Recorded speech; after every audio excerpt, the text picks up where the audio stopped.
Yun oh! Kamusta kayo dyan, guys?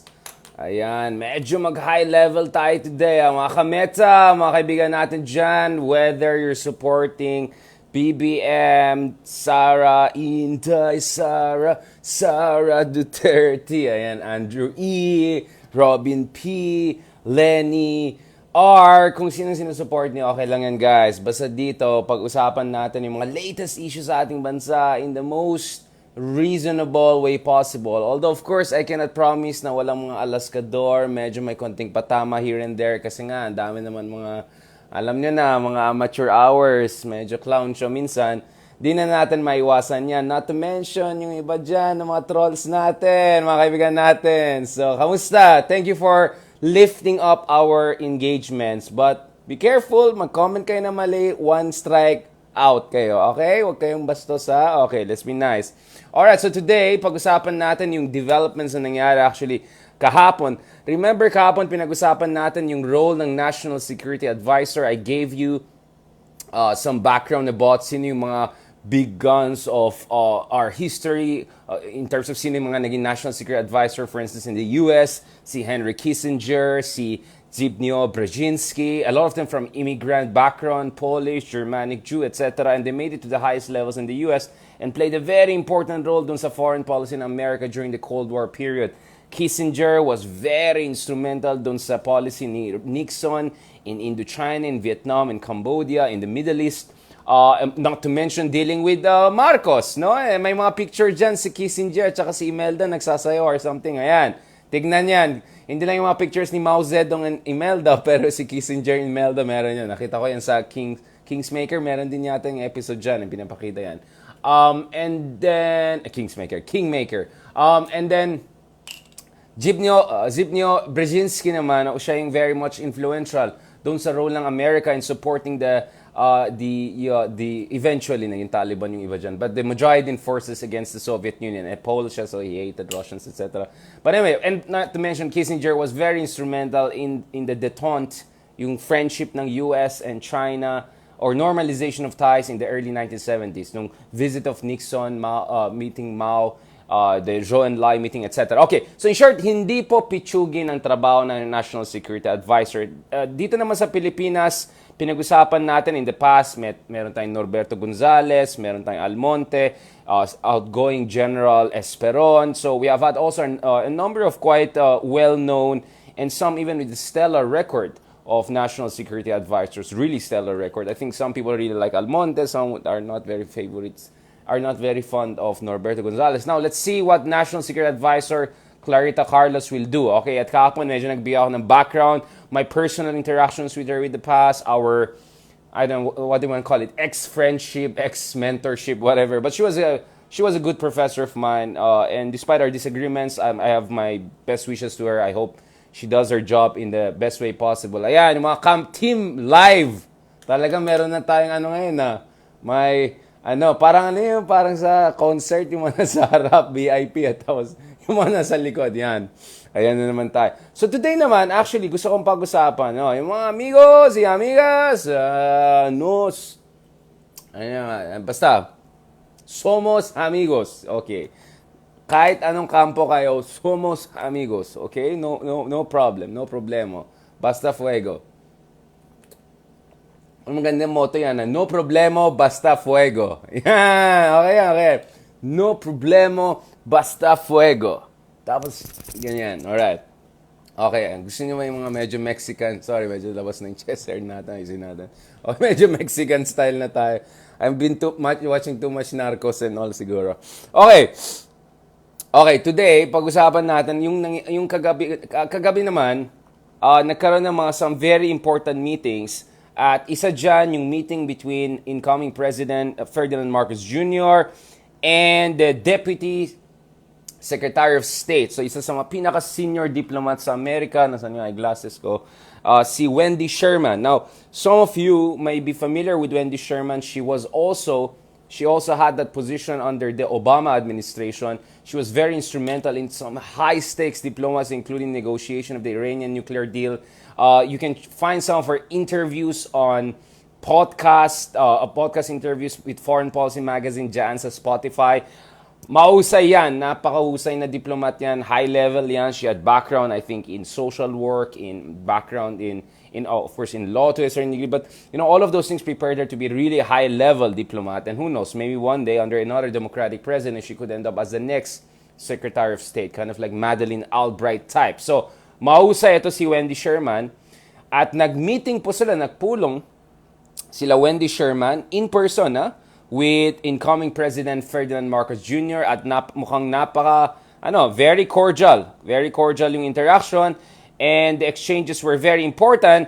And one of the things that was discussed, and later on nag-public statement si Wendy Sherman dito, is yung sinasabi ko parate. Di ba sinasabi ng mga anti-Marcos people, or whoever for that matter, is that, si Marcos, dahil may mga kaso sa US, including yung isang contempt case. So, base sa reports na kita natin, yung isang contempt case niya, parang $300 million na yata yung isang yung contempt, ito $300 million. So, there were concerns na baka dahil dyan, hindi na siya pupunta sa US, magtatatay digong style siya. But, obviously, that meeting was to reassure the incoming president of the Philippines that walang magkakaroon na problema if Marcos wants to visit US. And I kept on saying this over and over in the past few months. May tinatawag na sovereign immunity. So kung ikaw ay isang leader ng isang estado, hindi ka pwede ganyan-ganyan lang. Now, unless, of course, ang pinag-usapan dito is ICC case.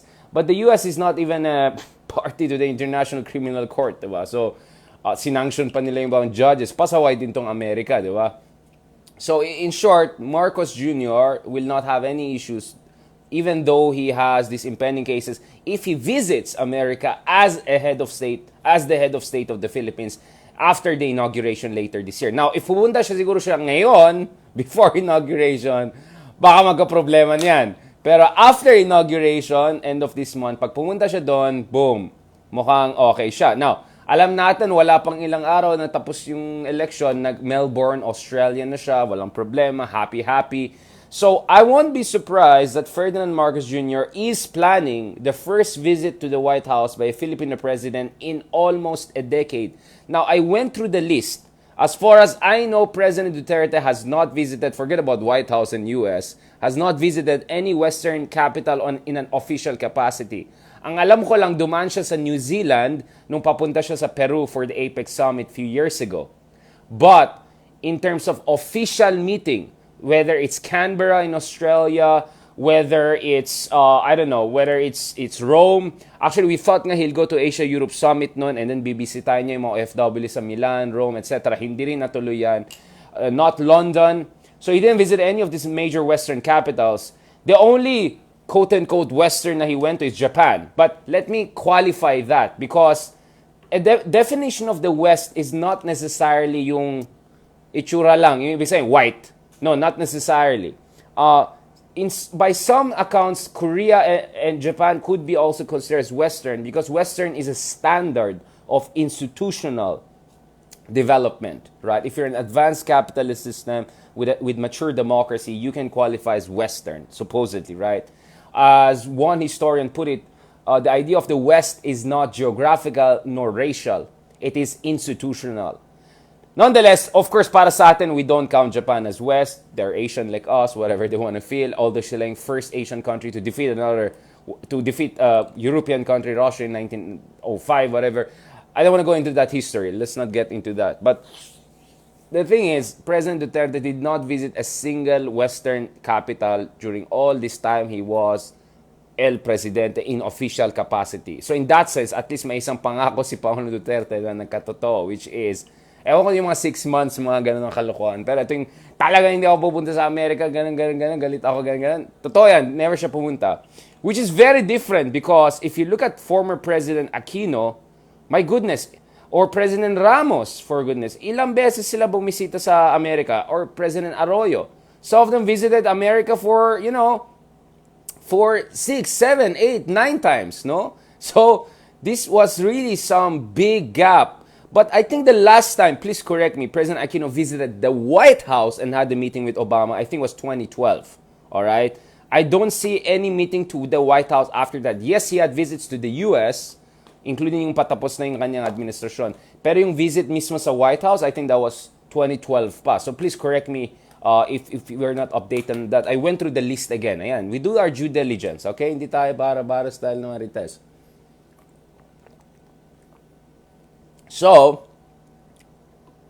Oh, by the way, thank you pala dyan sa ating mga friends. Kay Cree Lopez, our friends, giving us this. Thank you so much dito sa Messi Bessie. Thank you very much. And your sweet letter. May mga ano tayo, mga kameta tayo na nagpapadala ng kabuhayan showcase sa akin. Ayan. Yan, very good. At saka may mga pangpalinis, pangpaano. Siguro, tingin nila, ito si Richard. So, sobrang busy. Wala naman tayo mga, alam mo, Ilocano kami, hindi kami lumaki na may mga yaya, may mga ganon-ganon. Hindi, kasambahay, hindi. Driver, wala. We did most of it ourselves. Yes, aminado ako nung bata ako.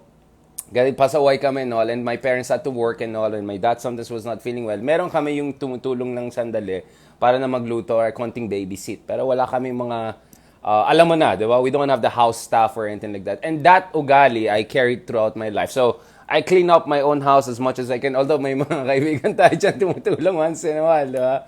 Ayan. So, thank you so much dito po. Thank you, Curry, for that and for your support. Thank you sa mga lahat ng mga supporters natin, yung mga nag-send ng their goodwill. Kay Rachel Harrison also, among other good friends. Ayan na, nagsi-shoutout na tayo. Nasira na yung train of thought. Hindi naman. Balikan natin yan. So, nag-commercial tayo. Commercial. Yan, boom. Balik na tayo. Okay. Going back. Hindi, kasi nagkalamansi juice ako. Tapos sabi ko, ay, hindi pala libre yan. Hindi ko i-endorse to. Walang iya. Pero yung mga gift, sige, i-mention ko yan. Salamat. Thank you. So, mga friends natin sa Japan, ohayo gozaimasu. Thank you very much for joining us. Friends natin from Australia, how are you, mates? You still there, mates? Wala na, gabi na. 10 p.m. na. Ayan tayo eh. Unless you're in Perth. Alright. Or Darwin, medyo similar pa rin yung time zone. Okay. So if you look at it, parang 2012 pa yung last time na parang nag-White House yung isang presidente natin. And I won't be surprised si Marcos Jr. may plano mag-White House. Maybe within the first year of his office. And usually, ito guys, klasa. Our presidents, ito po yung tradition, their first foreign visits tends to be ASEAN. And usually it's the ASEAN summit, right? Especially in November. So, mukhang President Marcos, incoming President Marcos, will follow the same tradition. He will go to the ASEAN summit later this year. Cambodia, right? Cambodia. So, he'll be there. Okay, so given yan. And probably after Cambodia, he goes to neighboring, Vietnam, Thailand, etc. It's possible. Or dadaan siya sa Singapore. That's possible. Right? But, usually, pagdating sa first major foreign visit, medyo malayo-layo, it tends to be US or Japan. President Duterte changed that by taking America completely out of the picture and then putting Japan and China. I'm not gonna say more, but I was, alam mo naman, I know things, right? So I was in the know when these things were being arranged in 2016. The Japanese thought they got President Duterte as his first foreign major visit. And then si Pangulong Digong biglang, I think he changed his mind, mag-China na ako. But, parang few days later lang yung Japan. So, binak-to-back niya more or less yung dalawa. Pero technically, China comes first. And then dun sa China, nagkalat na siya kung anong sinabi niya. I will separate from America. I will join Russia and China against the world. Tapos ako parang, wait, kinalimutan mo na yung North Korea, yung mga ibang bansa. Hello, nasa pila ka pa. Parang, hindi, ako at China against the world. Separation, mga ganun. Ito na naman si tatay, wala naman sa lugar. Tapos nagganon na naman yung mga natin. Separation. So humingi ng clarification ng US, humingi ng gano'n. Wala, nagkalat na naman si tatay nun. But anyways, a few days later, he goes to Japan, and then, okay, meeting is good. Shinzo Abe, talk, and then Shinzo Abe, ano naman, pare, ano ba yan, di ba? Si Duterte, hindi, ayan mo na, may pinagsasabi. May sinabi lang ako dyan sa China, huwag ka maniwala. Siguro ganun lang sinasabi nila sa isa't isa. Anyway, so Duterte got away with that. Tapos ang pangako ng China, $24 billion of investment. Wow, impressed lahat. Let's be nice to China. Yes, you're the best. Ayan, tapos na yung term ni tatay. Anon petsa na. Hindi pa rin dumating yung investment. Nasaan yung mga big ticket infrastructure investment. Nasaan? Nasaan? Hindi po counted yung ginawa nila sa yung sa Pasig River ba yan? Yung from Rockwell papunta sa Mandaluyong, yung tipong parang 4-lane yung street.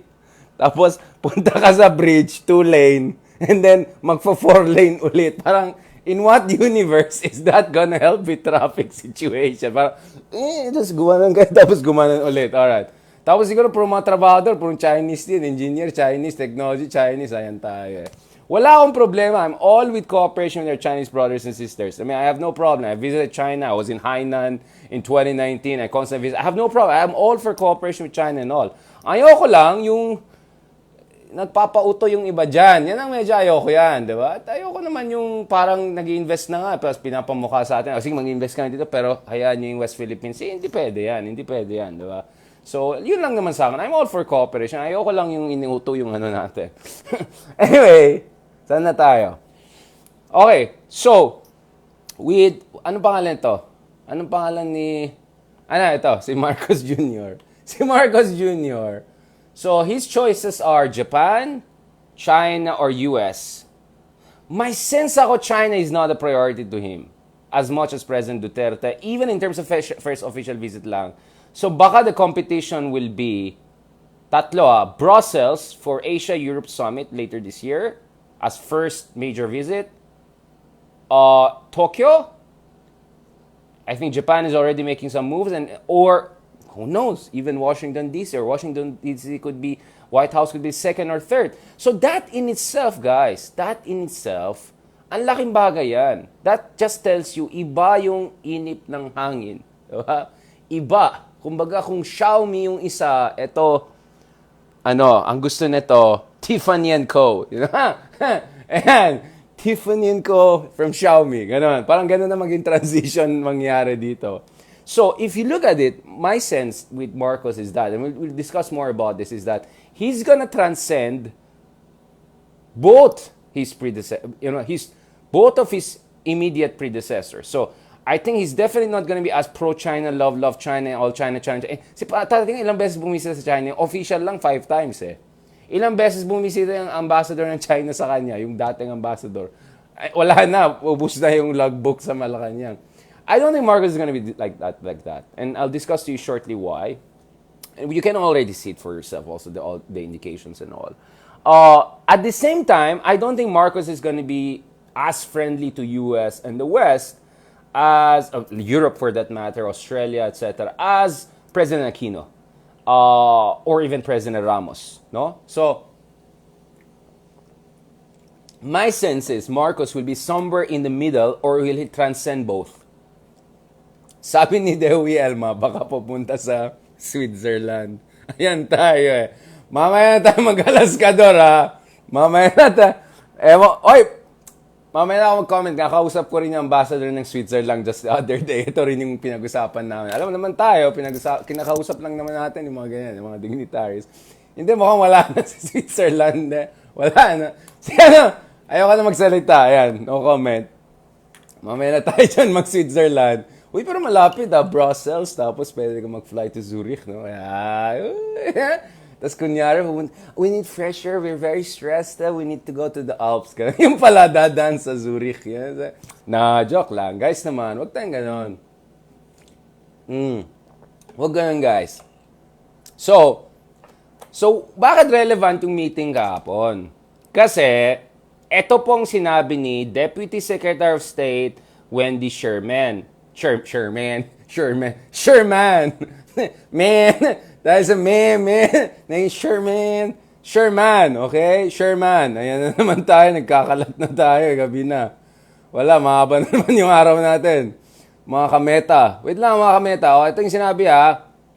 So, nag-meeting sila US Deputy Secretary of State Wendy Sherman. Nag-meeting sila nagpulong sila ni Marcos Jr. At eto sinabi nila, they underscored shared democratic values, and the pivotal role of the Philippine-US long-standing alliance. At eto guys, ito sabihin ko parang sarap ng feeling siguro ni Marcos Jr. ngayon. Nung isang araw lang ganito, ngayon, eto Guess, guys, who was the first foreign leader who called Marcos Jr. to congratulate him? Oh, ano nga? Sabihin nyo nga yung sagot sa akin. Ano, class? Mga kameta. Guess who was the first foreign leader? Who was the first foreign leader to call and congratulate Marcos Jr.? Ano nga? Sino? Ang pangalan niya, ano? Let me give you some ano. Hindi siya from Switzerland. Yun na lang siya. Hindi siya from Switzerland. Okay na. Hindi rin siya Putin. Alright? Yan. At hindi rin siya Xi Jinping. Sabi nga nung isa, naalala niyo, walang iyang yun. Nung 2016, meron yung yung survey daw ng NASA. Tapos best president in the solar system. Naalala niyo yan? Ito, yung best in the solar system, walang yan. Never ako nag-move on doon eh. Parang traumatized pa rin ako. Best in solar system. Tapos, ito, ilabas natin ha. Andun yung mga pwedeng tumawag kay ano. Okay. Okay, ito ha. Tapos, nung nakita ko, sabi ko, uy, nakakatuwa naman to. Sabi ko, ito. Kanino mukha to? Kanino mukha tong nilagay nilang tong engineer ng NASA? Walang niya. Ito, best president in solar system. Let's start from below. Mali agad, Abe, 83%. Bakit mali na ilagay si Abe dyan sa best president in solar system? Dahil po, walang presidente ang Japan. Prime Minister po si Abe. Tapos yung paglalagay, Abe. Wow, close kayo ha. Okay, 83% daw si Abe sa solar system. Itong favorite ko. Yung Xi Jinping, naging Jinping. Tingnan mo! Ginawang Jinping! Walang niya! Yung gumawa lang. Para naman, i-Wikipedia mo naman bago ka gawa ng fake news na yan. Ito, ayon ito sa NASA, solar. Tapos meron pang picture ng Event Horizon dito. Mamaya ko na-explain sa inyo yung Event Horizon. I-check nyo yan, okay? Andun, ako favorite movie ko kasi Interstellar. Kaya yung mga addict ako sa mga ganyan, mga retag nyo. I mean, I'm very fond of mga Event Horizon, Dark Matter, Black Hole, yung mga ganyan. Okay. Number 3, Putin. Ayan, 86%. Ayan, talagang pataas to Obama. Wow, 87%. In what universe? Si Obama, 40% lang siya sa US, tapos 87% sa solar system. Anong klaseng... Itong Jinping talaga, di ko get sa Jinping. You know, Jinping. Walang ya. Tapos President Duterte, highest 91%. Wow. The best talagang president, the best. Okay. Alam mo nung guys, nung first time nakita ko to, sabi ko, wow, nakakatuwa naman to, bro. It's so witty. So witty. Akala ko nga sarcasm nga eh. Sarcasm, di ba? Tapos guys, I made the biggest mistake of that year. Alam mo ginawa ko? I clicked the comment section. Nung na-click ko yung comment section, alam mo yung parang, yung wala nang kulay yung mukha mo, yung dugo mo bumaba bigla. Alam mo yung ganon? Yung parang nawala yung dugo sa ano mo. Parang, oh, wow. As in yung mga comments, guys, naniwala talaga yung ibang tao na talaga may rank ng NASA ng best solar system. It took me 3 days para ma-recover ako doon na parang muntik ako nawala ng pag-asa sa humanity for 3 days, okay? And then, medyo, the funny naman yung Jinping, okay na, nag-recover na ako. Pero guys, promise. Tapos, nung time na, in-interview pa ako ng New York Times, kami yata ni Maria Ressa about this thing. So ang idea ko is the Philippines was also like ground zero, etc. Paras kami ng argument. Tapos kinote pa yata tayo sa... What magazine na social na kinote ako? Meron yun yung very social. Ano yung pinaka-social na magazine na fashion? Ano yun? Meron yung sobrang social na man, what was that again? Kinote ako doon, tas alam mo sino kasabay ko? Si Merkel at si Obama. Yan, tatlo kami doon sa article. Wow, sabi ko, talagang, sabi niya, as political scientist Richard Haydarian told New York Times, blah, blah, blah. Tapos may Obama, tapos may Merkel. Wow, talagang big time. So after that, naka-recover na ako. At least, naging social ako, di ba? Pero hindi talaga eh. Hindi, na-shock talaga ako doon eh. Oo. Ano yun?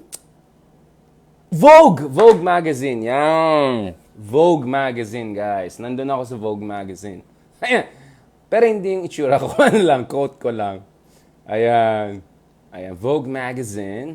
Hey, Darian. Lalabas yan. Ito yung response ko doon. Walang ya talaga.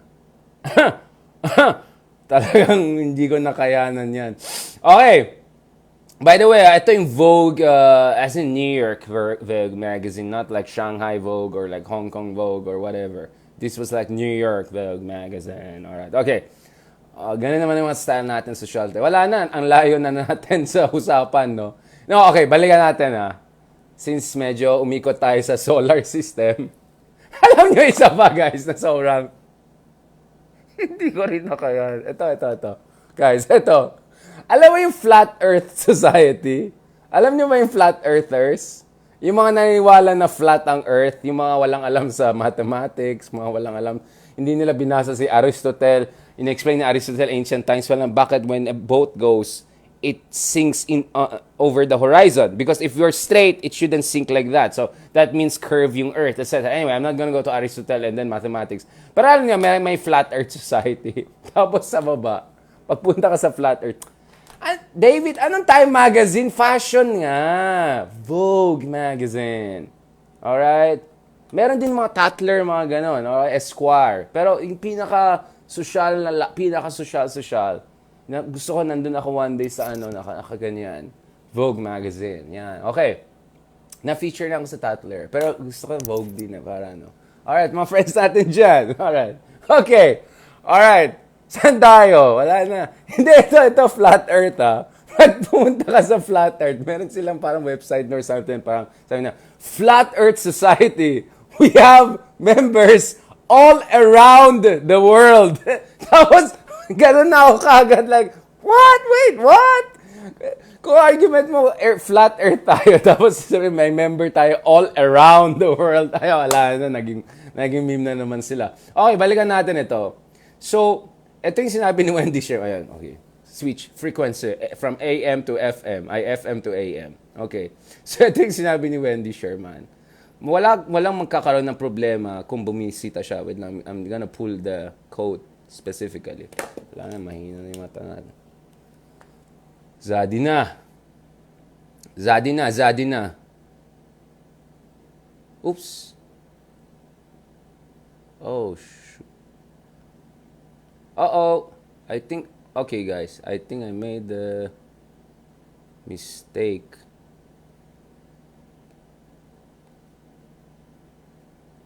Uh-oh. Okay guys, 1 second may mali pala akong sinend sa...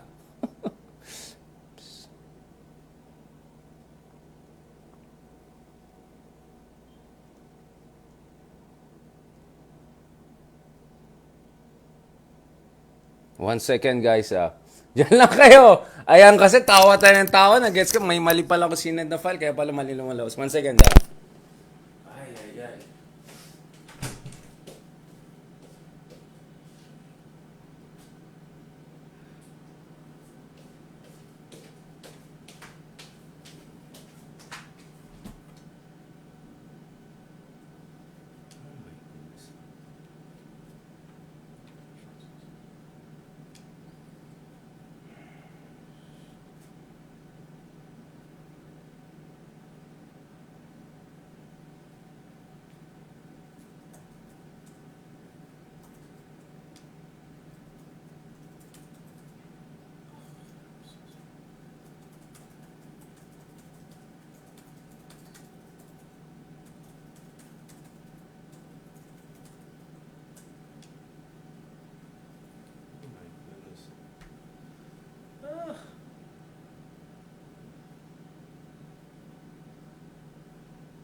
Andiyan ba kayo?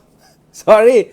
Wala na, Zadi na. Wrong file lang sinend ko. Naku po. Kaya sabi ko, bakit mali-mali tong binabasa ko? Kasi I was working on a draft na I sent for an article. Pasensya na. Biglang pagtingin ko, bakit ito? Ang layo. Ano to? Bakit iba to? Ayan pala eh. Wala na, Zadi na. Zadi na. Zadi na. Ayan na. Woo! Masyado ka kasi kayong iniisip eh, tuloy. Ayan. Grabe yung mga comments nyo ha. Umayos kayo dyan.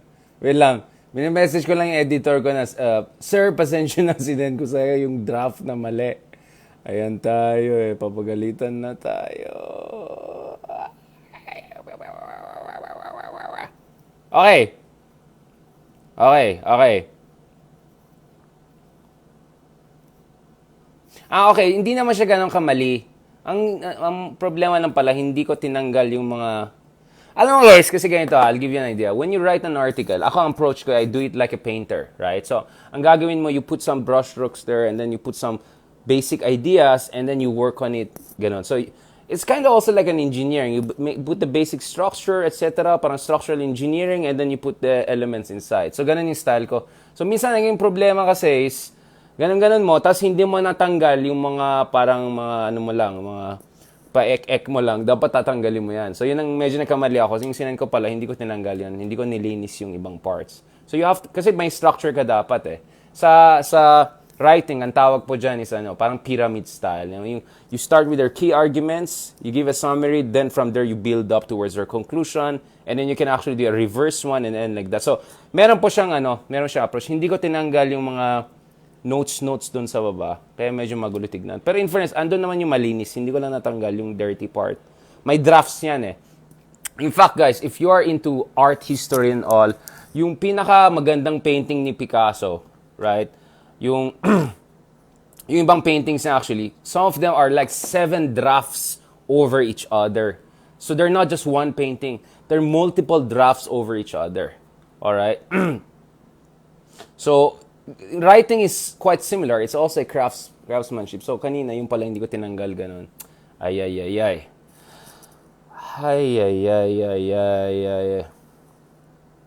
Just had to remove.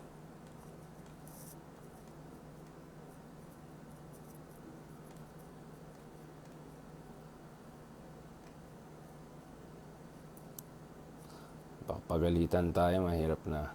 Ayan yung tawa kasi tayong tawa eh. Buti pa, na-gets ko bigla eh. Ayan na, na-publish na pa. Tingnan mo, natanggal ba yung draft sa baba? Oh my God, dyan na pala. Ay, nilinis nga. Inayos. Pasensya na, mag-sorry na ako. Okay. Ayan tayo eh. Nilinis. Ayan, andyan na, lumabas na. Sorry po. Ayan, ito. Ito yung article. Lumabas na pala. Nilinis pala nila. Okay. Nagkamali lang kasi ako. Hindi ko tinanggal yung part na parang draft. So, parang malinis. Tapos may konting draft. Inayos. Okay. Whew, okay na at least. Okay na tayo. You know what? I'm just gonna read as based on the final version.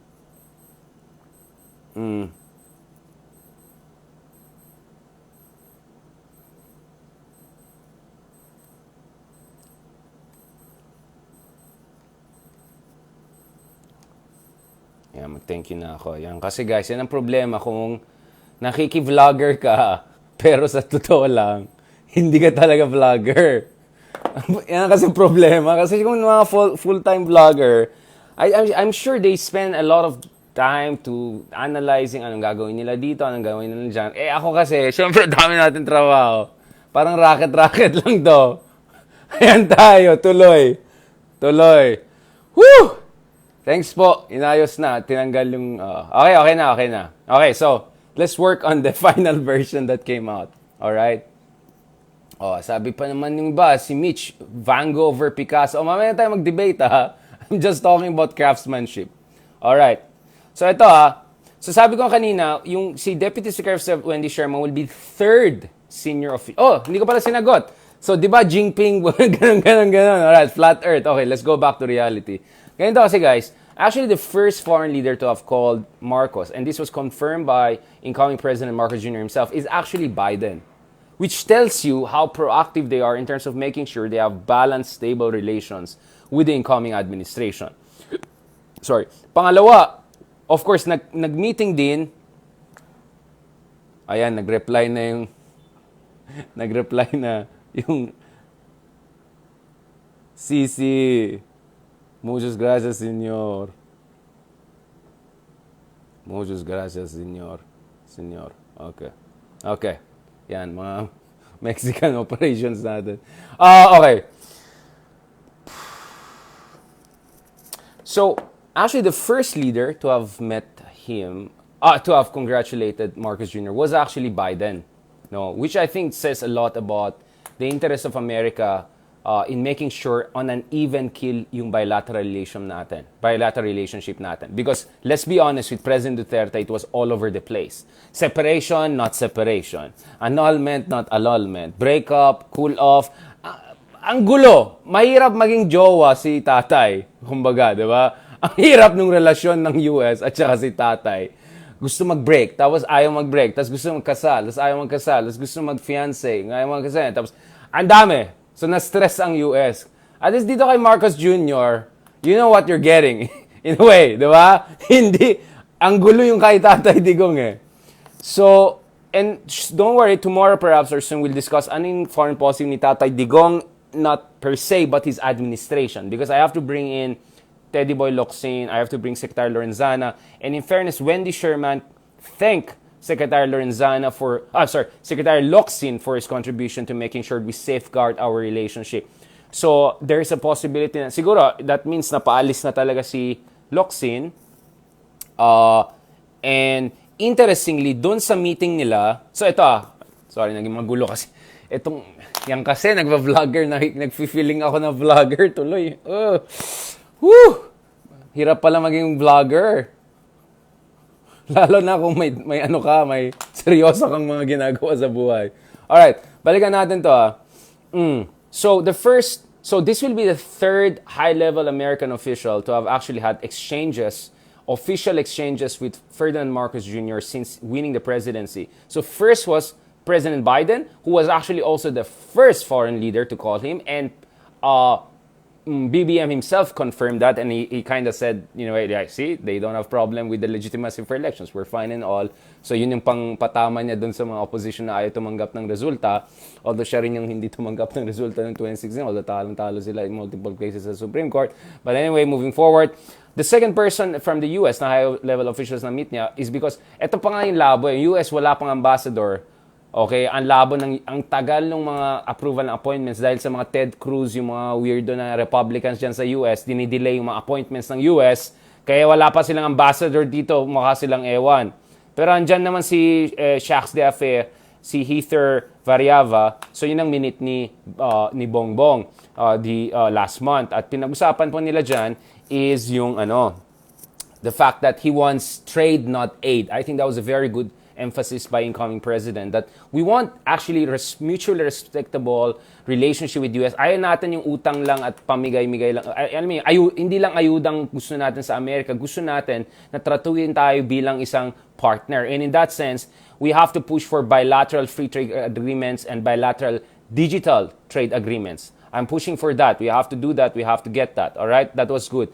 So Wendy Sherman, in person will be the third high-level American official to have had direct engagement, in this case, even in person. Of course, Biden couldn't do it in person with Marcos Jr. Who knows, maybe Marcos Jr. will meet Biden later this year in November on the sidelines of ASEAN Summit in person. So that's something that we have to look forward to.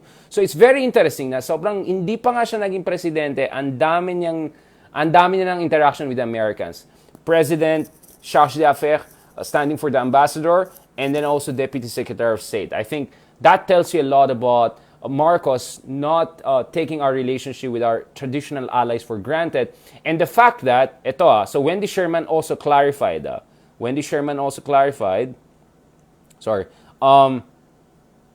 na hindi magkakaroon ng problema. Okay, hindi ata nilagay yung quote dito. Let me find the quote. Hindi magkakaroon ng problema kung bumisita siya sa Amerika despite yung mga cases filed against them, including yung, okay, hindi yata dito Doon yata sa isang draft ko. Sorry, I'm just making it more. I want to get the exact wording, okay, from her. Okay. Okay. Ito yung exact wording, ha. The fact is, when you are head of state, you have immunity in all circumstances, are welcome to the United States in your official role. So after June 30, magiging officially President of the Philippines, 17th President of the Philippines, si Marcos Jr., so he shouldn't have any problem dito sa pagbisita sa Amerika, even if may mga pending cases, including the contempt case na $353 million based on some of the reports. Alright, pinakita ko sa inyo. Don't worry, everything we see here, guys, I'm gonna post sa baba. So, hindi ito marites bara-bara lang, okay? Everything is backed up by evidence and it's linked here. Just to be clear, people who work in legitimate journalism and definitely academic world, you have to do 60-70 citation per simple article lang, di ba?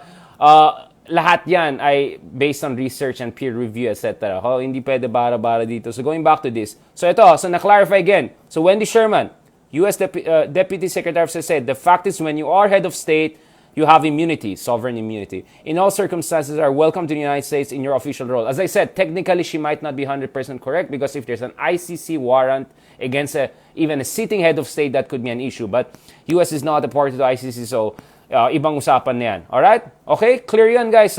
So, yung mga nagsasabi hindi pwede makapunta si Marcos dyan sa US kaya maging pro-China, blah, blah, blah, you don't know what you're talking about. And remember, last month pa lang sinabi ko, we have a precedence just recently.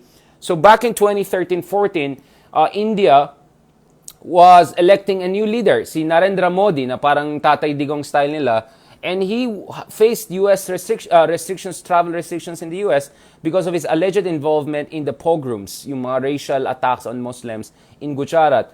But once he became the Prime Minister, natanggal lahat yan, and he visited U.S. and then chummy-chum sila ni Trump, and then naging friends na sila kinda with Biden under Quad. So we have a precedence of India, for instance, which is not even a U.S. treaty ally, also a problematic country in terms of democracy, etc.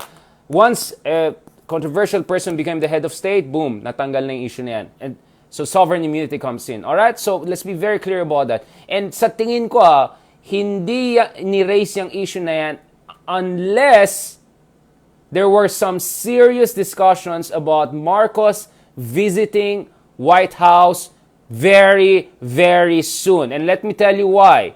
Even more, right? First of all, you don't just say that out of nowhere. That seems there's a plan. Ito ito yung mga kasama niya.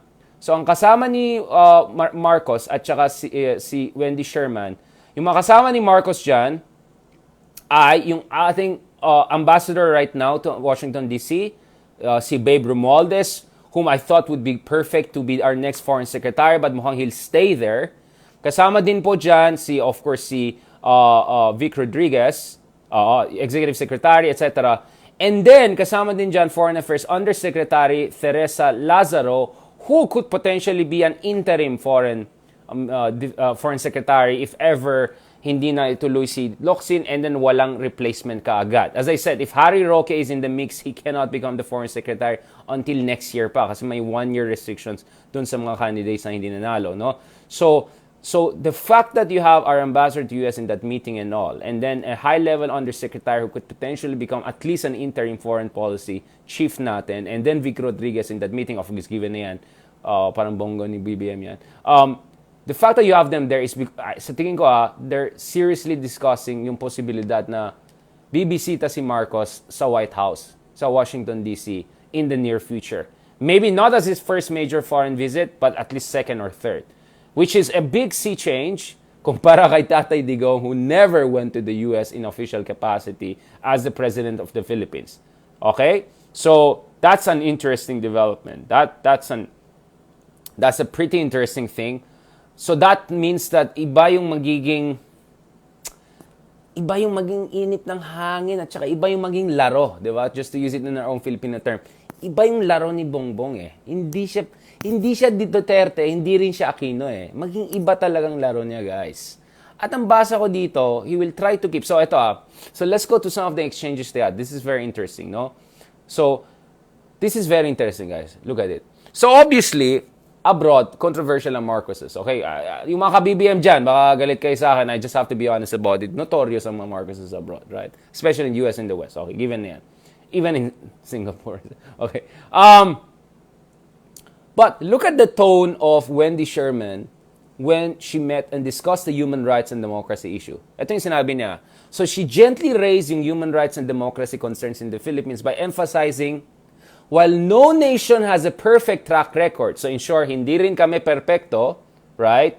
The Biden administration is committed to, quote, regularly engaging with the Philippines to discuss human rights concerns and to advance human rights in our bilateral relationship. Sorry, I just noticed a typo also here. I have to message my editor na yung engage that maging engaging. Okay. Alright, dapat inayos yung paragraph. Okay. Sorry. This is the journalist teacher in me. Okay. I noticed that. Okay. So if you look at it, the tone of Wendy Sherman is very self-effacing. In fact, if you get the full quote, I have the full quote here in my draft. It's even more interesting. She even admits that the US has big problems in human rights and democracy. Okay? Let me get it here. Ito yung statement ni Wendy Sherman. No nation has a perfect track record when it comes to human rights. And the United States is no different. And the United States is no different. Have you ever heard a Chinese or a Russian coming and saying, oh, may problema din kami ganun, or we have a problem with democracy? No, you won't hear that. But in this case, Wendy Sherman admitted that the US is also no different. We are not perfect. But what we can do, what democracies can do, so look at it. What we can do, so he's talking to Marcos as the incoming president of the Philippines, what we can do, what democracies can do, so he's saying Philippines and US are both democracies, is to strive to do better. We regularly advance human rights in our bilateral relationship, and I raise human rights on my visit here as well, as I raised in my own country also. So Wendy Sherman is first of all admitting US is not perfect. Second, he's saying Philippines and US are both democracies. Third, she's saying that kahit siya mismo kinikriticize niya or nire-raise niya yung mga concerns about human rights and democracy sa Amerika dahil medyo sabog din yung bansa nila. Alright? Okay? Alright. That's interesting to me. That's very, very interesting. And all I can say is this. Smooth. Mahusay itong diplomat na to. Mahusay. Mahusay. They know how to deal. Mahusay ito. Now, just to give you an idea, this was so different from Obama era. Now, I know maraming mga Obama fans dito. There are many things with Obama I like. God bless him. He's a great guy in many ways. But I also had some disagreements with him, including yung tone nila nung naging presidente si Digong. I am all for pushing for human rights and democracy. But this was my issue with Obama administration. You go to Saudi Arabia, you go to a lot of countries who are clearly not democracy at all, and then you go there in a very respectful tone, etc. You talk about our shared interests. And Obama said, we're going to go there and talk about our shared interests, our strategic issues. We're going to talk about our common front against terrorism and extremism in the region. And then towards the end, sabi niya, but we're going to also raise some concerns about democracy and advancing good governance among our friends in the Middle East. Ganon si Obama, di ba? Eh nung si Duterte imimit niya, oh, we have a concern with human rights, etc. Like, I am all for pushing for human rights, but there's a proper way of doing it. At doon napikon si Pangulong Digong. And then nagmura-muran, which was very wrong, very wrong. And then from there down. But ako kasi advice ko is, ito na nga eh, you're dealing with completely undemocratic country and then you're so diplomatic. But when you're dealing with Philippines, which is a troubled democracy, suddenly lecturing yung tone, hindi pwede yan, hindi pwede yan.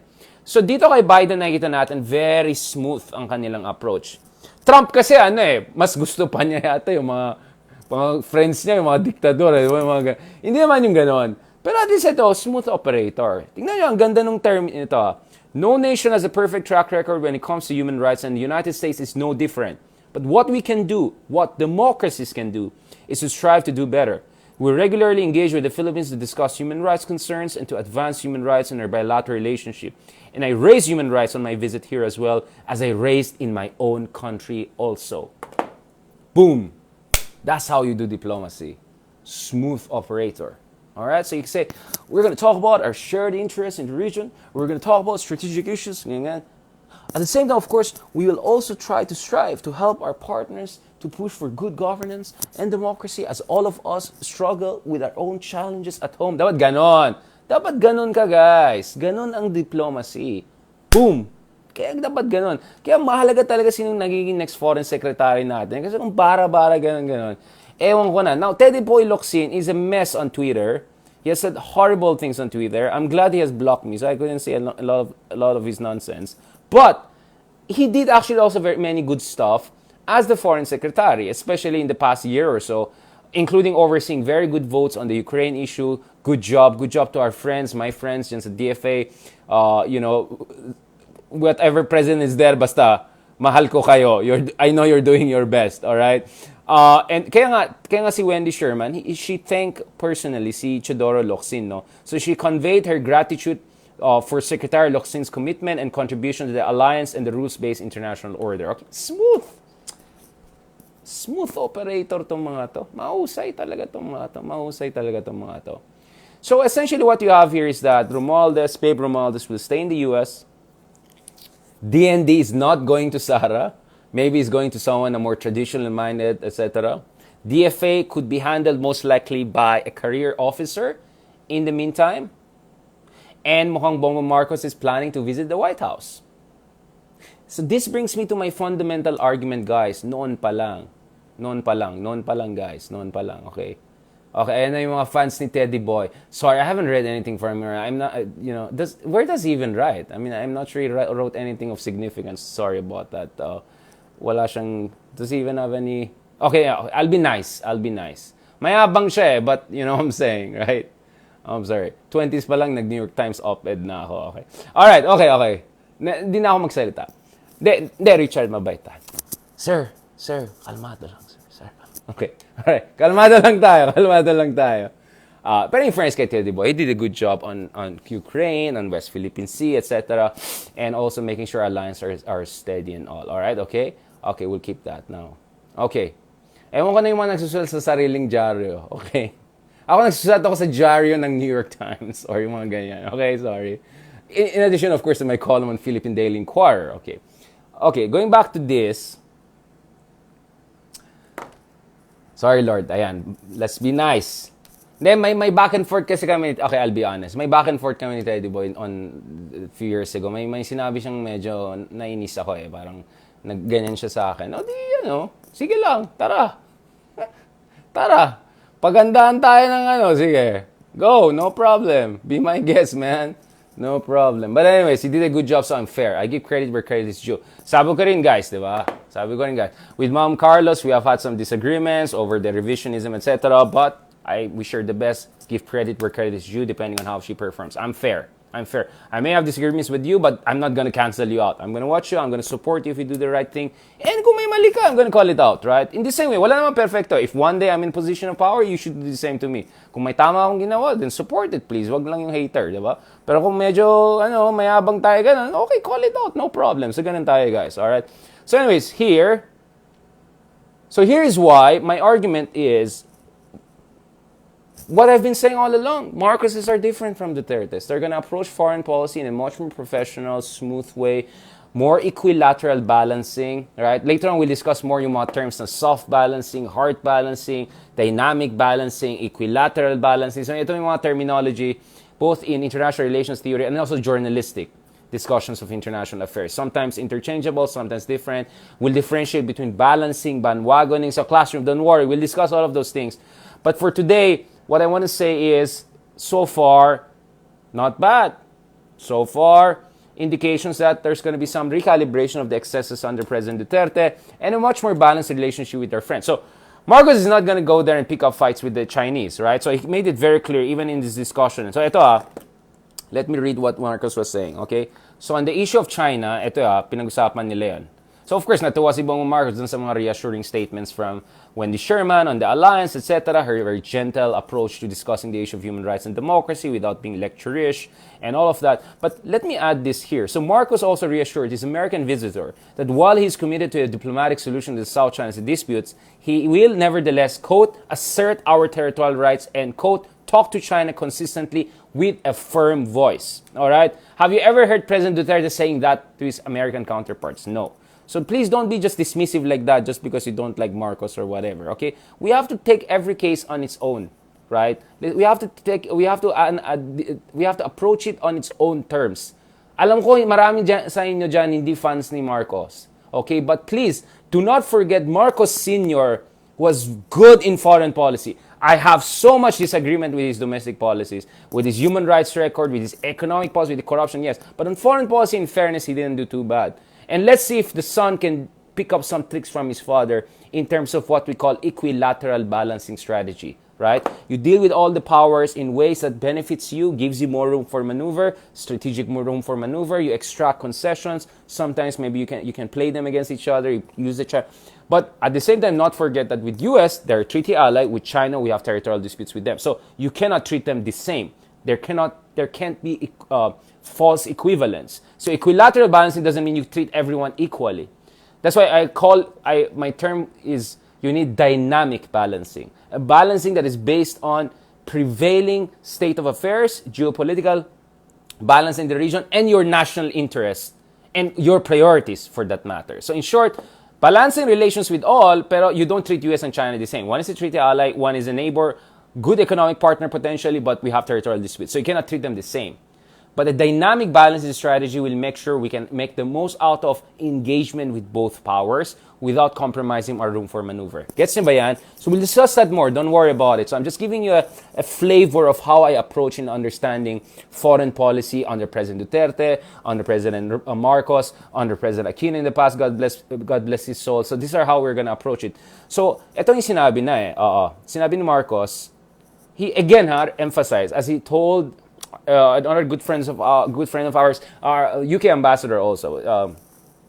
He also told her about this. Yung issue na we have a very important ruling, itong arbitral ruling, in our favor, and we will use it to continue to assert our territorial rights. It is not a claim, it is already our territorial right. So yung sovereign right, actually, technically incorrect yun, is sovereign right. Dapat yung term, pwede naman siguro ma-lecture yan para ayusin yan. So ito sinabi niya, we are talking about China. We talk to China consistently with a firm voice.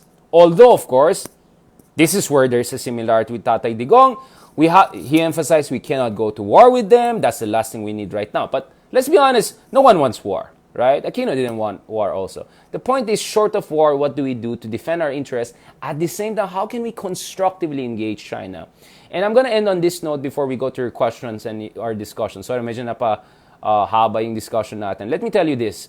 My stance is this. Like, if I were to be foreign secretary, this will be my position, right? I would say we need a results-oriented foreign policy. Particularly, we need a results-oriented approach towards China. Dapat po ang ating relasyon sa ibang bansa ay hindi lang base sa sentimiento, hindi lang base sa bola-bola, hindi lang base sa pangako. Dapat base ito sa actual results.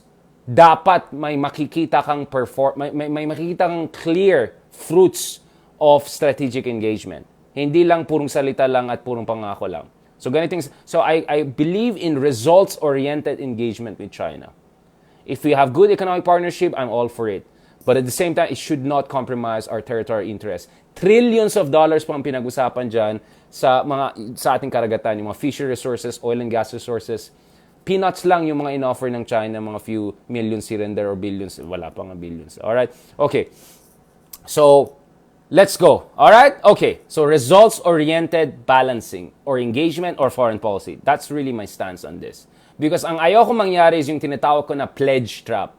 Everyone talks about debt trap, yung malubog tayo sa utang ng China. Para tayo lubog sa utang, wala nga investment nangyari. Ang nangyari is pledge trap.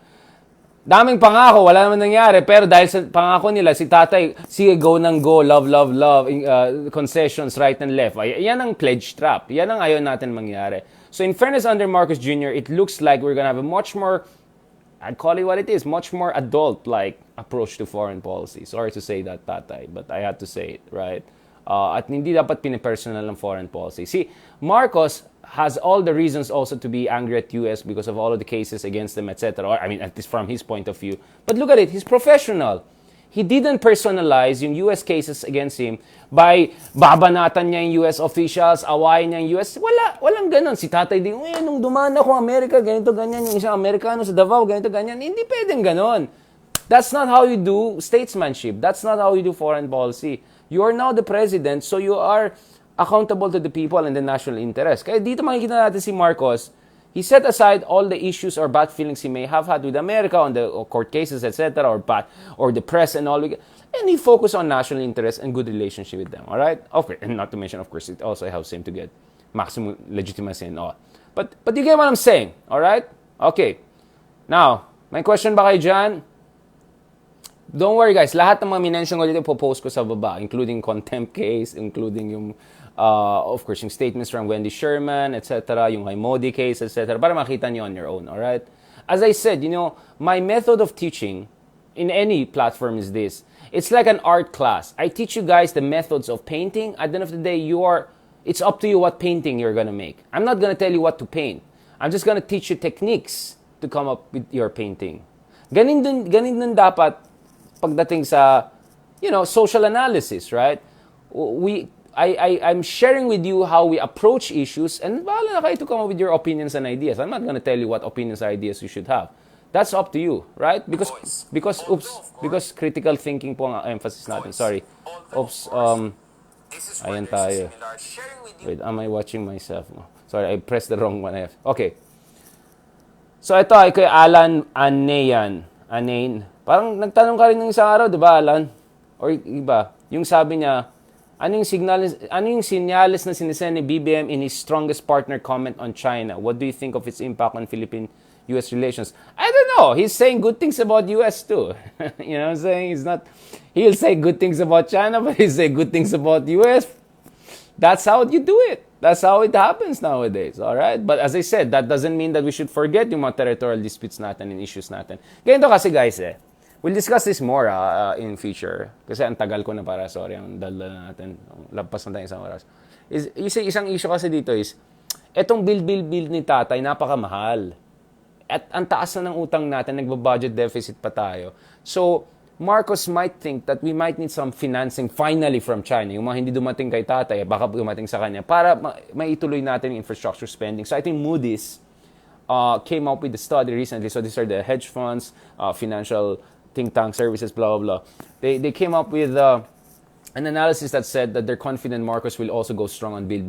But saan tayo kuha ng pera? Ang laki ng utang natin, ang laki ng budget deficit. So, naturally, he's going to think about China here. So, he's going to say some nice things about China. But at the same time, he also said a lot of things critical of China on the West Philippine Sea, or said that we're going to be firm there. And he said good things also about US. Hindi siya nagbastos sa US kung ano-ano nung katulad ng mga sinasabi ni Tatay, di ba? So, you know what I'm saying? You have to look at the big picture. Huwag kayong ganun style na, maghanap tayo ng maling sasabihin niya, tapos i-emphasize natin. Huwag ganun, guys. Huwag ganun. Alright? The same way you don't want this to be done to your favorite president, whether it's Aquino, Ramos, whoever, right? Okay. So, tanong ni Maria Esmeralda, will he be also attending the UN General Assembly? O nga pala, September. Di ba September yata yon? Baka too early, no? Baka too early. But I won't be surprised. He might go to US. But if you're gonna go to New York New York for the UN, be ready for some very hostile media and reception and protests and all. The Marcoses have very negative reputations there. So there are gonna be a lot of protests. Yung nakita niya sa Melbourne, wala yan. Yung mangyayari dyan, 10 times more probably, right? New York Times is gonna write negative stuff. The media series is gonna say bad stuff. There's gonna be protests, etc. If you're okay with that, then yeah, go ahead, do it. And it's not like Marcos Jr. is the only controversial president around the world. My goodness. Tingnan mo naman yung mga pumupunta sa UN General Assembly. Mga katulad na nila, Gaddafi, mga ganun, pumupunta dati. Yung mga dictators, ganun. But he's not gonna get the nicest headlines, let's say, if ever he gets any headlines, dun sa mga top newspapers sa US. And there'll be protests for sure. There'll be some protests. Including probably near the US Embassy there in New York. Alright, dun sa Manhattan. Okay. Hi pala dyan, sa mga kaibigan natin dyan. Alright. Okay. Sabi ni Ernie, dun sa suggestion ni Ma'am Carlos to do away with peace talks with communist rebels. Oh, is that final? Let me double check that. Let me double check that. Ganito, siguro she will not go with the same style of peace talks that didn't work. Because the problem with our peace talks with the communist insurgency was that people who actually had operational control on the ground were not there in the table. We're not there. We're not part of the negotiation. So parang anong pecha na? Saan pupunta ang discussion? So siguro a different modality, a different peace process modality ang maging approach ni Ma'am Carlos. Let's see. Let me also ask her later on or something like that. I mean, what's her stance to clarify this? So I'm not going to make a preemptive or premature statement on where she stands. But I hope, if you're going to get away with the peace process, you have to come up with a solution. And obviously another war, and crazy, red tagging and all is not the solution, right? Yep. One more question. Ito yung tanong ni June, di ba? Ebalo. Will he be brave enough to face the American press and blah, blah, blah? He will bring his own bloggers and all, but they will be drowned out by all of the negative press coverage and all of that. But if he has, decent management of the press conference and discussions and all, who knows? He might get a semi-lukewarm, parang, let's see na nga, baka the sun is not blah, blah, blah. Yeah, but for sure, the impression is very negative of Marcos's in the US. So definitely there'll be a lot of negative coverage. The same thing in Europe. The same thing also potentially in Japan and Australia or any free, democratic, advanced country for that matter. But you're the president. You have to be able to deal with this stress and negativity and all of that. And prove them wrong. Ito na ang chance nila, di ba? Sabi nga ni Amy, di ba? They're grateful. So prove your critics wrong. Let's see what you're gonna do. But, of course, there's also the issue of accountability for the past. So, that's where it's going to get a little bit tricky and all. But I hope, he goes and does his job and does a good job for that matter. All right, let's see. I'm sure I would love to be in the UN General Assembly and make a statement there and all of that. Okay. Ewan ko na sa mga bloggers na pupunta sa UN General Assembly and all of that. Ayan tayo eh. Okay. All right, guys. Kamusta kayo dyan? Thank you again. Alam ko, medyo sumobra yung discussion natin. Sorry, ang daming kasi nag-flat earth pa tayo and all of that, Jinping and all. Tapos, mali pa yung isang file na hindi naman mali. Medyo, hindi ko lang tinanggal yung buti pa mabait yung editor natin na isa. Alright. May tanong ba kayo dyan?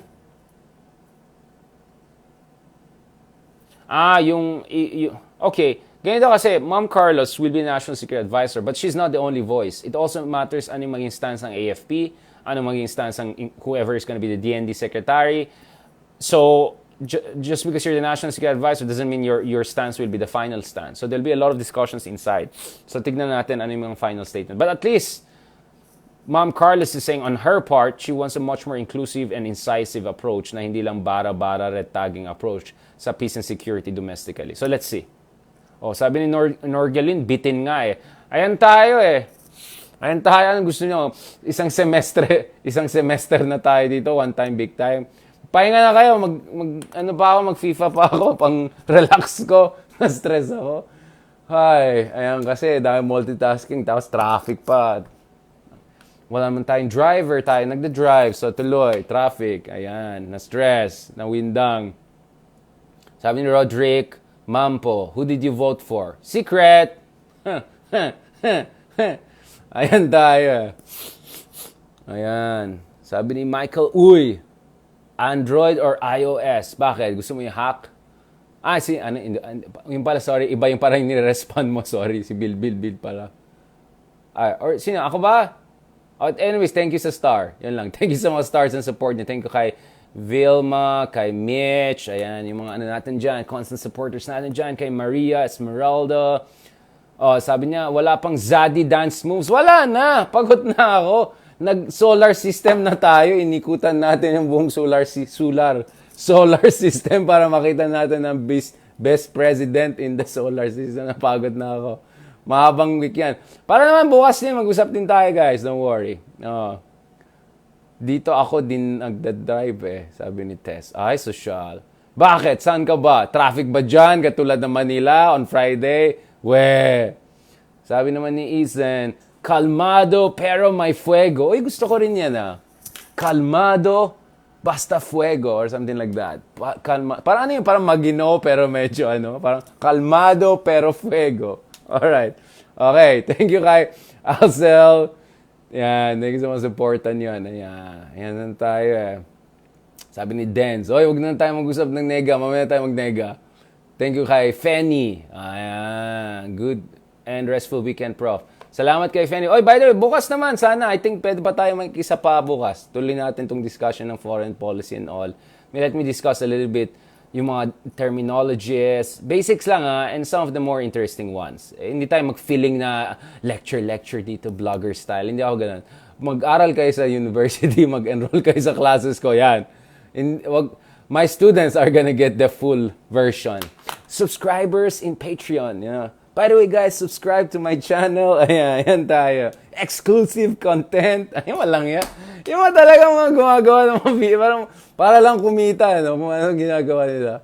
Tapos kunyari, may bigay sila. Alam mo yung mga commercials sa YouTube, ang haba-haba. In life, this is what women want in a man. Ganun, tapos ang dami niya sasabihin. And then, ito na, 30 cents. Wow, ang ganda. Wow! Alam na. Tapos ganda. Tapos ang ganda ng Tapos si pare. This is what. And then yung sasagutin niya. So, if you want to know the answer, subscribe. We have a 50% discount for the next 2 weeks. I wasted 30 seconds listening to this guy. Tingnan nga natin. Isa yung pala. Teaser lang pala. Wag na tayo mag-ganto. Go for exclusive content. Parang medyo dodgy, no? Okay, sabi ni Chico, anong FIFA tag mo? Basta Chico, ito I beat legendary AI mode in FIFA 2022. So, medyo magaling. Alright? So, medyo magaling. Mahirap yung legendary mode ng FIFA 2022. It's the hardest I've experienced. Ayan. Yan lang. Alright. Grabe na naman. Ito na naman si Chris Chappelle. Sabi nung isa, Dave Chappelle. Parang, medyo malayo yata yung Dave Chappelle. Ayan. O, sabi ni Mitch, pa-raffle tayo. Ano yung pa-raffle niya? Ito yung mga raffle natin, calamansi juice. Pagdating na sa bahay niya, hindi na siya calamansi juice. Naging, na siya, Gatorade. Ayan. Sabi ni Tony, Realpolitik. Ayan, yung Realpolitik, alam mo sino nagpasikat yan? Henry Kissinger. Yung pinag-usapan natin. Ay, may books ako dito Sige, next time, ilabas ko yung mga books nila. Brzezinski and... Meron yata akong Brzezinski dyan And Henry Kissinger, etc. Okay, alright. Labas ko yan. Yung The Grand Chessboard, maganda rin yun kay Brzezinski. God bless his soul. Ayan, clickbait. Uy, grabe, di naman tayo ganun. Ayan. Ito na naman si Chris. Oy, alam mo si Chris Chappelle? Andun ako sa show niya, nilagay pa ako yung picture ko walang ya. Ako yung kinote nilang expert ton. Tignan mo. Alright. Okay. Okay na tayo? Wala na kayong tanong? Okay na tayo, guys?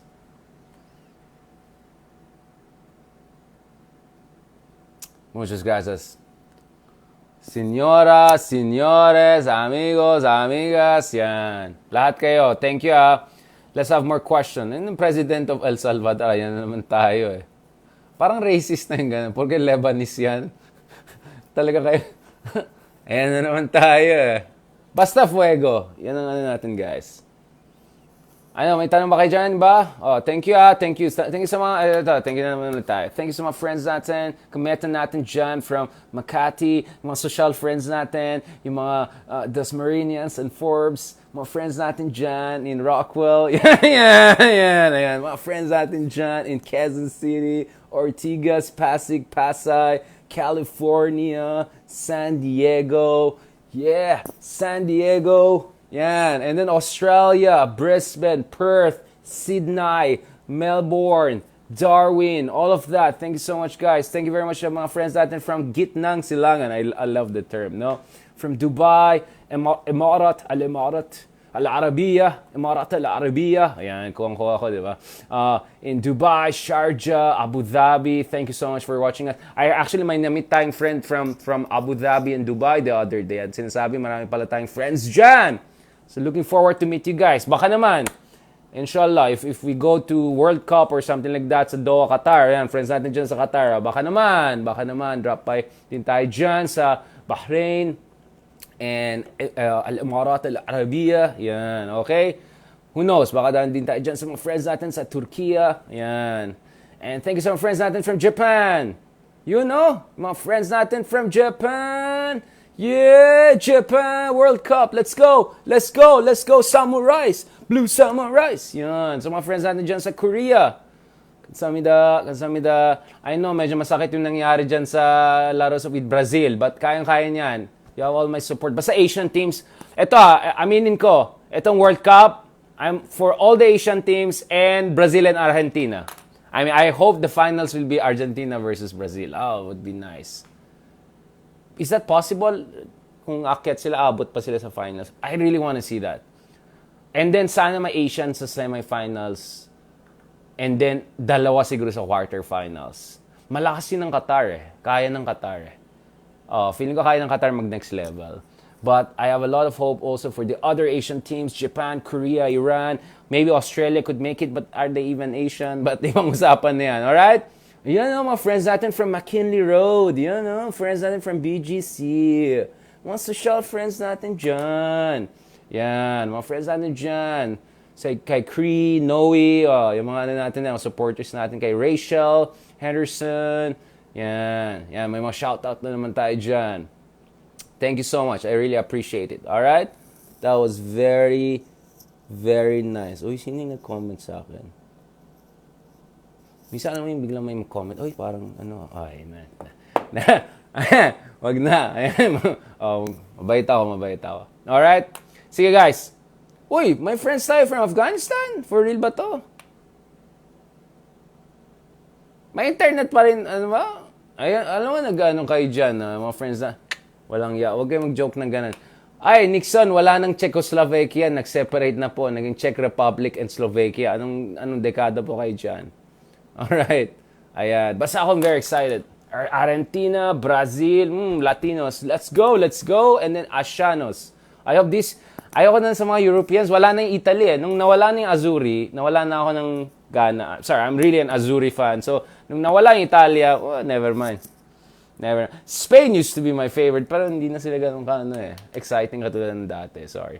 Espanya and Azzurri, those two are my favorites from Europe. Ayoko yung mga ibang Europeans. Never mind. Anyway. If Benzema is there, sige, pwede na France, but they're defending champions, and usually defending champions are not doing well. So, let's see. Okay? Ayan, mga friends natin dyan from Inter-Barangay Competition, sabi ni talagang pangalan mo very legit, no? Marcos Aquino. Very sure yan. Ayan, friends natin from Kuwait. Yan. Friends natin dyan, Elisa from Hong Kong. Donna Salazar from Kuwait. You know? Si Lenny Fuertes, from Barangay Halang. You know? Yan, friends natin from Tondo. Yun, Manila boys. Mga kais ko yan, Yun. From Tondo, si Maria Igharas. Thank you so much. Ayun naman si Azurich Buscano. Parang Azuri na na Italiano. Giveaway ka ng Argentina Messi kit. Walang ya. Alam mo, dance kanina ka pa.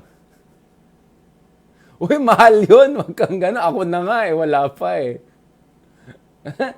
Walang ya. I mean, I'm more a Ronaldo fan than a Messi. I'm sorry. You know why? Matangkat kasi si Ronaldo, mas mahirap yung mga... Alam mo kung... sorry, I know it sounds wrong, but yung mga moves na ginagawa ni Ronaldo with his height, mas mahirap. Si Messi, alam mo, Messi is really great. I mean, no question about it. Pero si Ronaldo is like 6'1". Yung mga ginagawa niya, ang hirap kaya yung control niya on ball. And he can do headers from very top and all. Sorry, Messi doesn't do that. So, and Ronaldo has won cups all around Europe. Si Messi, purong Spain lang. O sige, fine, under PSG now, but he was not barely starting player, di ba? But Ronaldo was a star player in Juventus, in Real Madrid, in Manchester United before, even now, kahit medyo matanda na, di ba? Come on, guys. Portugal, Porto, yan. So, yun. So, mamaya na tayo mag-usap. Alright, thank you very much, guys. God bless. Enjoy your Friday evening with family and loved ones. Thank you kay Benneth Hernandez for your support. Sa lahat ng mga nagbibigay ng support sa atin, sa mga friends natin sa Turkiya. Alin, ayan, Turkiya, ayan. Teşekkür for joining us. Friends natin from Melbourne, Mariles. Hindi Marites, no? Mariels, okay. Parang Marites, Mariels. Ano daw? Yan, thank you so much. Mga friends natin from Pampanga. Hindi ba Mexico, Pampanga? And yan, so tomorrow, siguro before classes, kasi nagtuturo din ako sa weekend. Let's try to do a quick kind of overview of some of the terms and all, and then I have to do my work again. Alright? Wala, weekend din trabaho kami. 18 hours kami a day minsan, which is something I'm sure some people don't understand dahil puro silang may, alam mo na, rich peoples na lalong-lalo na kung medyo dictator yung father mo, tapos ganun-ganun, sarap ng buhay, hi, diba? Ayan, okay, sa mga ka-Ronaldo dyan! Ka-Messi too, ayan. Of course, may issue rin kasi ako kay Ronaldo kasi may mga accusations na gano'n. Okay, yun medyo doon na ako to be honest. To be honest, that's why I don't talk about it much, okay? Messi is a great guy, person. He's a great person, great heart, etc. So, as a whole, yeah, Messi is the greatest, yeah. Yun na lang sasabihin ko. Okay? Thank you very much. God bless. Thank you very much. Shukran Habibi to our friends Alfredo from Riyadh. Alright? Friends natin kay Chris from Antique. Oh, di ba diyan galing father ni ni Isko? Oy, sismosa. Oy, friends natin dyan sa Silicon Valley, si Zia Social. Mga friends natin dyan sa San Jose, California. Alam nyo na yan. Mga friends natin sa San Jose, California. To my familia in San Diego, California. Very nice. We are just next to Tijuana. Yan. Okay, mga friends natin dyan malapit sa border ng Mexico. Not Pampanga, but Mexico, California. Mexican, Californian. Yan. Hi din po sa inyo. Hi. Ayan. Sa mga Cabanakalan City. Yan. Si Virgil. Sorry. Baluktot na naman ako eh. Ayan. Uy, grabe naman si Jelong. Tatanong may ano ka ba daw? May jowa na naging ayan na naman tayo. Wag na tayo mag-personal ha. Thank you kay Rochelle. Tama na. Sobrang chismoso na tayo. Tama na. Thank you rin kay Edie, Houston. God bless. Talk to you guys soon. Yan. Mga team Meta Live. Mamaya na yung mga Meta Replay. Mamaya tayo mag-usap. Alright? God bless. Thank you.